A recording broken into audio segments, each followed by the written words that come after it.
අයිබෝවන් මගේ ආදරණීය දුර පුතාලා හැමෝටම ඔන්න අදත් මං ආවා ඔයාලට ලස්සන ඉංග්‍රීසි වචනයක් අරගෙන. අද අපි ඉගෙන ගන්න යන වචනය තමයි ඉන්ටරෙස්ටිං.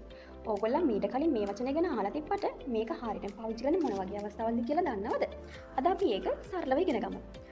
පළවෙනි අවස්ථාව ඕගොල්ලෝ මීට කලින් අහලා නැති අවරම පුදුම දෙයක් ගැන අහන්න ලැබුණම දන්නවද? කුහුඹුවන්ට කන්නෑ කියලා. පුදුමයි නේද? Wow, that is interesting. Wow, that is interesting. දෙවෙනි අවස්ථාව තමයි ඔයගොල්ලන් හරිම ආසාවෙන් බලන කාටුන් එකක් හෝ කියවන්න කැමති පොතක් ගැන යාළුවෙක්ට කියද්දිත් අපිට මේ වචනය පාවිච්චි කරන්නට පුළුවන්. ඒ කියන්නේ කිසිම කම්මැලිකමක් නැති කුතුහලයෙන් පිරුණු එකක් කියන අදහසින්.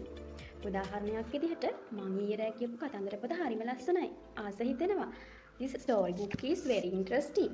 This story book is very interesting. තුන්වෙනි අවස්ථාව තමයි ඕගොල්ලන් ඉගෙන ගන්න ආසම විෂයක් ගැන හෝ කරන්න කැමතිම දෙයක් ගැන යාළුවෙක්ට කියද්දි.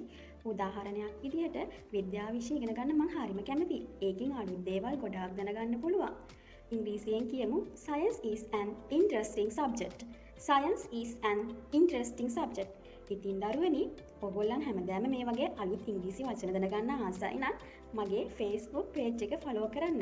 ඒ වගේම English with Teacher Sunera YouTube channel එකත් subscribe කරන්න අමතක කරන්න එපා. එහෙනම් ආයෙත් දවසක අලුත් වචනයකින් හම්බෙමු. එතකන් bye bye.